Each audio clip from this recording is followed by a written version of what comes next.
Today is Thursday, November the 28th, 2024. Happy Thanksgiving. And yes, although I am cooking dinner and preparing food for my own family, it's a gift of pacing to be able to still devote and direct your attention to issues that may be burdening people who truly want to feel safe, healthy, and happy in a world that is like paradise. This morning, before I began my Thanksgiving preparations, this particular television series showed up on my feed as a compilation, which I will link here. What stood out for me was the initial interview of people who have indicated that they have been abducted by aliens. And so I knew that I needed to address this issue for those who have experienced trauma that they correlate to these kinds of experiences. I'm going to do my best to be as logical as I can be while also being sensitive to people who recount having these kinds of experiences. As a licensed clinical mental health professional, one of the most important aspects of helping people to cope with trauma is being completely receptive to believing their story as they tell it. So my first question would be, if someone were to approach you and to indicate that they had been abducted by an alien, could you believe them? For me, it would be about first determining whether or not they assert that these types of experiences are actively occurring currently, or whether this is something that had happened in the past. That would then inform my approach to providing support for someone who offered this kind of disclosure. If the person said that it is actively occurring, then I believe it would be important to try to determine what is happening when it is happening, so that logic could be made of the experience that they're having.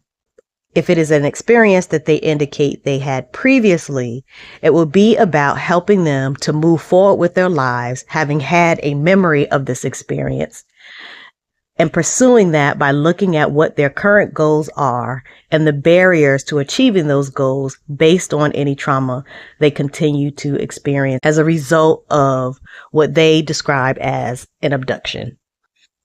It's not necessary to focus on whether or not the abduction is true or not if they say it is something that is not currently occurring.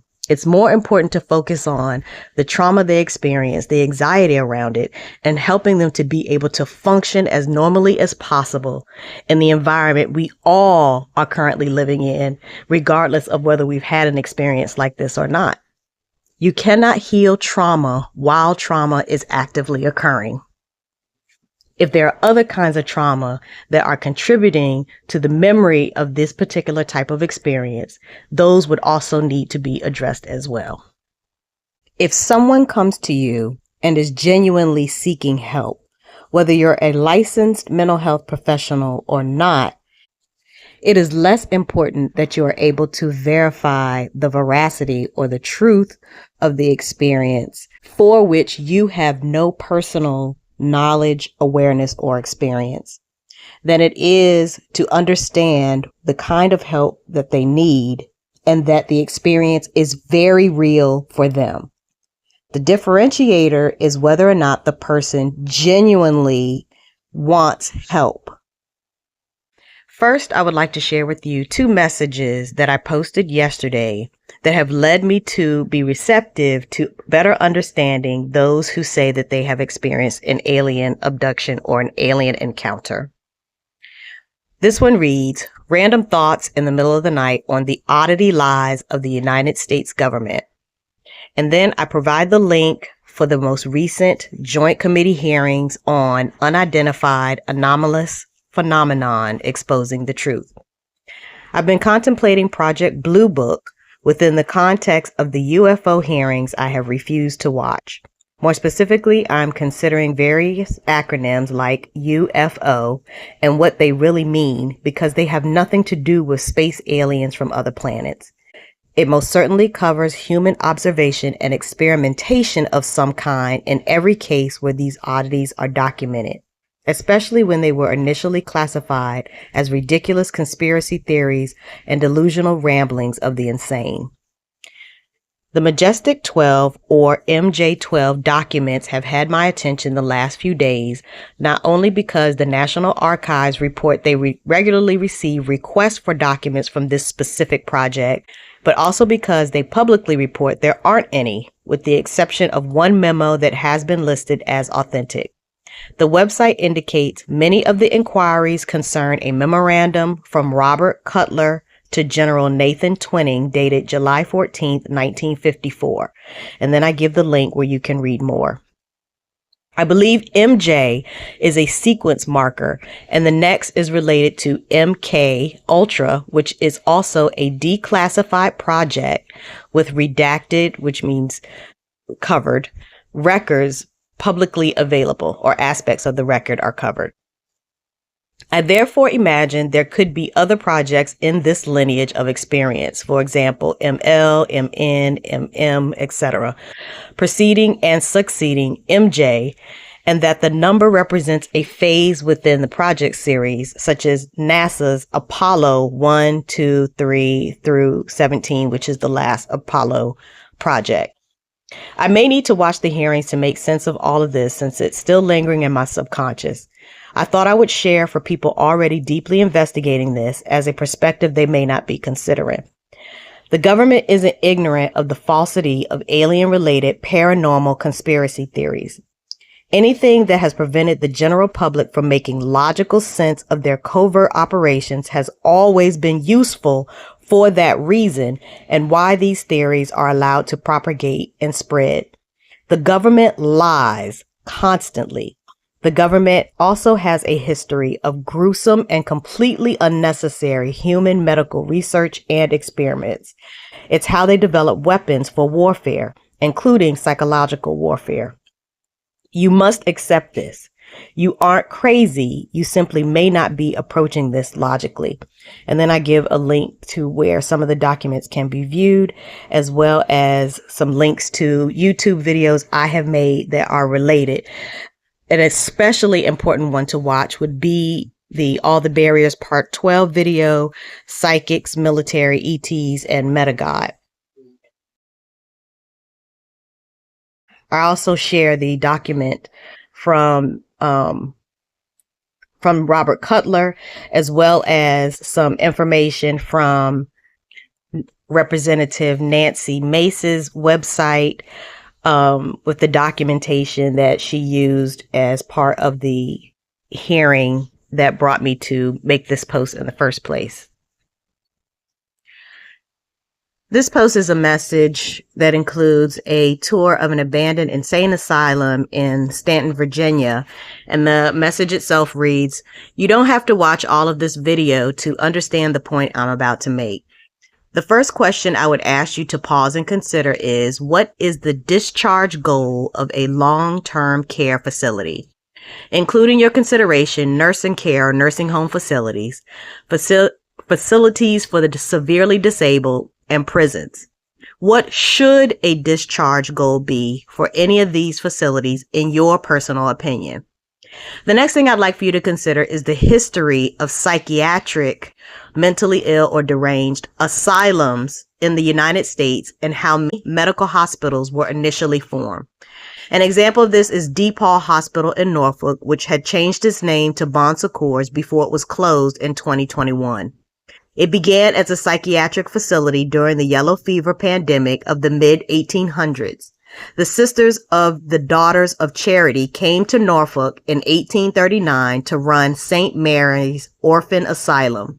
The hospital at St. Vincent de Paul, Norfolk's first public hospital, was incorporated by the Virginia legislature on March 3, 1856. As the Daughters of Charity's mission expanded, they added a clinic for the poor in 1892 and started a training school for nurses in 1893. As a side note, I also want to mention that Child and Family Services of Eastern Virginia was founded in 1883. And so after the Daughters of Charity came to Norfolk, eventually those types of orphan related services were moved into Portsmouth, where it has expanded through the Up Center today. The second question is, how long has psychiatric care been a medical discipline in the United States? And then I'll go ahead and give you some information from Johns Hopkins University that by the 1890s, Adolf Meyer had become convinced by his experience with mental health hospital patients that industrialization and urbanization were undermining human potential. In 1893, Isaac Ray, a founder of the American Psychiatric Association, provided a definition of the term mental hygiene as the art of preserving the mind against all incidents and influences calculated to deteriorate its qualities, impair its energies, or derange its movements. And then I asked, and where has psychiatric and psychological research been conducted historically? Why has psychiatric and psychological research been necessary? The goal would be to achieve what? Over the course of scientifically documented studies across how many decades? I then again include a link to the Psychics, Military, ETs, and Metagod videos, in addition to a mashup done by Watch Mojo of the November 13th UAP hearing. I'd like to share with you a couple of clips from that video here.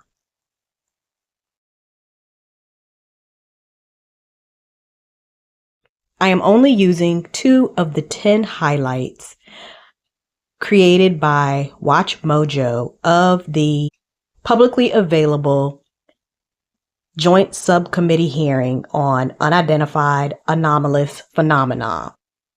As you watch this, I want you to keep in mind that the 2 individuals in the clips I have highlighted are considered completely rational and sane and should be considered qualified and mature adults because they are serving in our legislative branch. And in this particular set of hearings, it is an aspect of subcommittees that are created in order to provide oversight for how money is being spent by the government and the military. I would highly suggest you watch the top 10 moments from the November 13 UAP hearing done by Watch Mojo, because it provides an opportunity for you to ask yourself if each of the individuals highlighted actually talk with each other in their regular ongoing work. And if they did, would they have the same impressions of the information they are sharing individually? If they could see the bigger picture collectively, would they have been able to move this along in a more productive way sooner? Number 10. Nancy Mace blasts the Department of Defense. Non-human intelligence exists. Non-human intelligence has been interacting with humanity. This interaction is not new, and it's been ongoing, and there are unelected people in the government that are aware of that. Spearheaded by the Committee on Oversight and Accountability, the November 13, 2024 hearing on UAPs, entitled Unidentified Anomalous Phenomena, Exposing the Truth, got off to a fiery start, courtesy of outspoken Republican Congresswoman Nancy Mace of South Carolina. No amount of outside pressure would ever keep me from pursuing a subject to ground, come hell or high water. On that score, I want to thank our witnesses for being here. We have before us a panel of individuals accomplished in the military, in civilian government, in science, and in journalism. True to the committee's goals and intentions, Mace explained that the hearing had been convened in the interest of transparency to taxpayers. Specifically, Representative Mace addressed the need for results, whether they identify the cause and true nature of UAPs or yield nothing at all.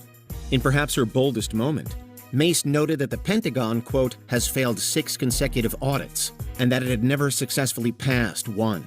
Adding to this is a runaway overclassification of documents and materials, a reluctance to declassify materials when appropriate, and at times an outright refusal to share critical information with Congress. Number 7. Representative Lauren Boebert takes a jab at President Biden.